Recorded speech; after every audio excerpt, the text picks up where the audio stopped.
Hello, everyone, and welcome to this episode of the podcast coming to you live from, not live, just from Siem Reap, Cambodia. This podcast is kind of just update everyone on the first month here in Cambodia. It's been really good so far. I've learned a lot about culture. I started doing language, and I'll talk all about that. And over top of this audio, there's going to be a video of me driving my moto through Siem Reap. So just enjoy that video while you listen. Something I've really learned, especially about driving in Siem Reap, is you do have to be just as crazy drivers as the people around you. If you're not, then you're totally screwed.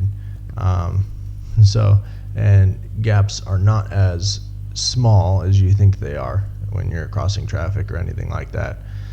But having a moto makes life here so much easier, gives you a lot of freedom, and you can just pick up and go. You don't have to wait for a tuk-tuk. You don't have to assume the tuk-tuk driver knows where they're going. You just find your way there. So that's been really good and super helpful. So you'll see in the video sometimes how crazy traffic can be. That particular day, it wasn't too terribly bad. It was on the way to church and going up River Road, so it wasn't horrible. During from about 4 o'clock to 7 o'clock or so, traffic gets really bad here. Luckily, this wasn't during that time, so it wasn't too bad that day. So you just have to be able to pay attention. And using your turn signals is kind of ambiguous as to what you're actually supposed to do. Like you use your turn signal to let people know when you're turning, but most people just use their turn signal and it just stays on for forever. So who actually really knows? I don't know. I try and turn them off to make sure that I can turn them back on, or so everybody actually knows what I'm going to be doing, so I don't get run into from behind. One thing I've discovered about my moto that I'm halfway looking to figure out is the mirrors are not far out enough on the handlebars, so I can't really see what's immediately behind me. I can see sort of what's behind and off to the side a little bit, but my shoulders are just too wide to be able to see behind myself. So that's a little interesting sometimes. If I have the mirrors positioned just right, it's not bad and I can see okay. But if they get bumped or knocked or anything, I just have to make sure I adjust them before I set off. I've also started doing language school. I started the second week here on October 1st. I'm on book 1, lesson 7. So I can introduce myself. I can learn about people and tell people about myself. I can ask basic questions on like, where are you going? Tell me about your family. Where are you from? All that sort of stuff. And I can tell them like my likes and dislikes and everything like that, and hopefully kind of understand, as long as the people speaking back are speaking pretty clearly, which I do know how to ask them to do. I can understand reasonably okay, as long as they're not using words that I haven't learned yet anyway. So I just started 2 days ago learning numbers, and that's a little weird because numbers go in English and most other languages, it's 1 to 10, and then it starts to repeat itself with like 11, 12, 13. But in Khmer, it goes 1 to 5, and then it starts repeating itself. But there's slang for 5 through 10, so it makes it a little bit different, and that's I found to be kind of helpful. Who would have thought that there's slang numbers, but there is, so that's been helpful in learning and figuring it out. But one thing that was kind of interesting is when you get to 10,000, you don't say 10,000 in Khmer. There's actually another word for it. And if you say 10,000, it's really weird. So I've learned not to do that. Another really weird language thing that I've learned is if you want to say lemon or lime, the word is actually, if you translate it literally, is orange, which makes sense because lemons and limes are kind of like oranges. So orange, but then the second part of the word is cat, which makes no sense whatsoever. Orange cat, what is, I don't know where that came from. And my language tutor Hama said she has no idea why that's the word. That's just how it is. Maybe that's the face you make when you eat a lemon or a lime that kind of looks like a cat. And maybe I can kind of see that a little bit. I don't know. But that's the best explanation I've heard so far as to why that is. But I've gotten an apartment. I got it about 4 days, I think, after I arrived in Cambodia. It's not super big. The kitchen's pretty dang tiny, but it serves its purpose, and I like it quite a lot. It's comfortable. It's not extravagant. There is a pool, which is really nice when it's really hot. And there's a balcony, but there's pretty much no view because there's a building next door that's being built. And then there's a house or business thing on the other corner. My apartment's on the corner of the building. So there's two buildings catty corner to it, and so there's no view whatsoever, which is kind of a bummer. But sometimes it is nice to sit on the porch. I have found out that I need to get like some bug candles or bug lights or something like that to put out there in the evening if I want to sit out there, because the bugs in the evening, as soon as the sun goes down, if I have the light on out there, the bugs get absolutely nuts. So they just flock to the light. So I'm trying to figure out where to find a good light, whether it's at the local market or if I go down to, I know for sure there's one down in it's called Macro. It's basically Cambodian Costco. I know there's one down there. So I've just been learning language, trying to figure out all the little tricks and quirks, like buying a light to be living here.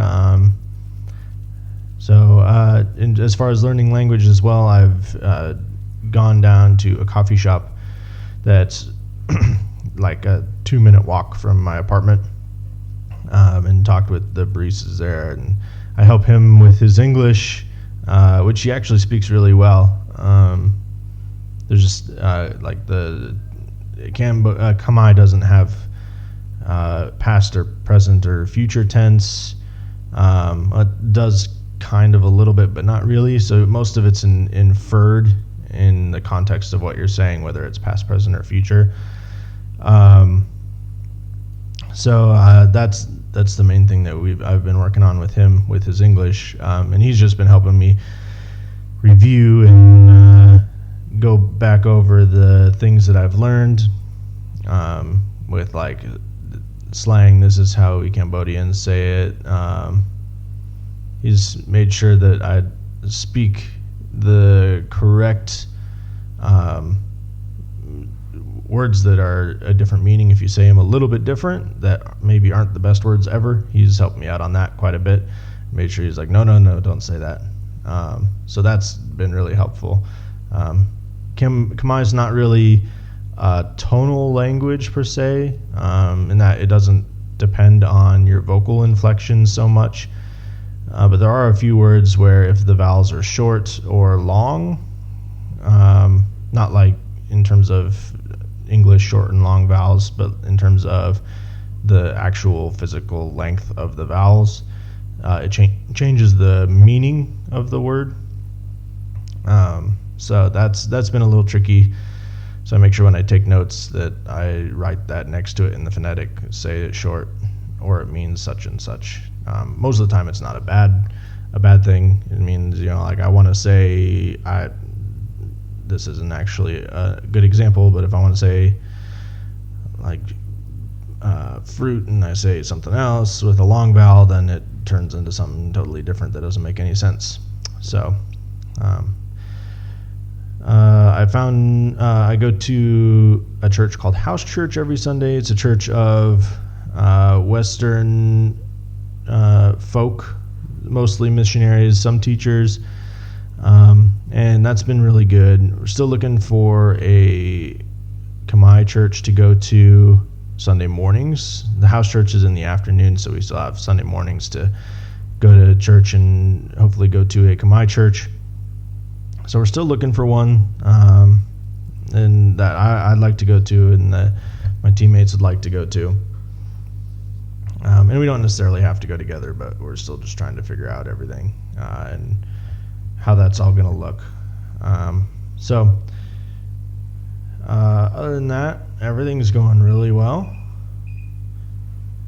And yeah, so some of the prayer requests that I have are there's some dengue fever going around. It's transmitted by mosquitoes, and it's pretty much sort of a version of the flu in that there's no cure for it, but it's not necessarily dangerous, like in terms of long-term health, but it is quite miserable to get. So just be praying for the health of our team and the folks around us, that we don't get sick. And just be praying as we're figuring out what ministry looks like. We're not going to have any adventures and missions teams until December. So that gives us another month to figure out what does our ministry look like. When we don't have teams, the teams will be working with other ministries in December as well, which gives us a little bit more time, but we'd like to have something sort of figured out by the time December gets there. And so when those teams leave, we can jump right into that, into what we're planning on doing. So be praying for vision, and for God to make His will clear for us, and what we're supposed to be doing. And all of us are totally open to anything, and we're fully aware that it may look absolutely nothing like what we hope it does or think it will, or anything like that. So it could be a situation where it's something totally different than what we were thinking it would be. So we're all open for it, but we just need God's direction and some insight into what we're supposed to do. And keep praying for my language learning. It's been really awesome. I've been able to, since we don't have any teams or anything like that, I've been able to really push hard in language learning and progress pretty quickly. And I've picked it up pretty quickly, and my retention has been really good. So keep praying that I'm able to stay on track with that and continue to be excited about it, and keep learning and soaking everything in, being willing to go out into the city and to just talk to locals and help to learn that way and build relationships with them. And finally be praying for my sleep in the last couple days or so. Last week, I'm recording this on the 26th. I think it's the 25th. The 25th. So, this past week, my sleep hasn't been super great for whatever reason.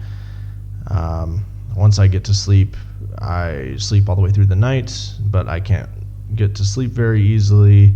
And when I do sleep all the way through the night, it seems like I'm not very rested when I wake up in the morning. So be praying for that I get some good sleep. The last couple nights have actually been really awesome. I've gotten to sleep and woken up energized, ready to go. But the few nights before that have been a little bit rough. But thanks again, everyone, for all your support and all your prayers. It's super appreciated. I couldn't be here without you guys. And I'm just so thankful for everybody back home and everything that you guys do. So be praying for me. Feel free to reach out. You can reach out on Facebook. There's a Facebook group called Nathan in Cambodia. If you'd like to be added to that, send me a message on Facebook. Let me know. I'd be more than happy to add you to it. And if you have any questions, you can message me on Facebook. Or respond to this blog post down at the bottom, and I'd be happy to answer any of your questions that you might have. So thanks again, and I hope you enjoyed the video and this update. Hopefully I'll be updating again soon.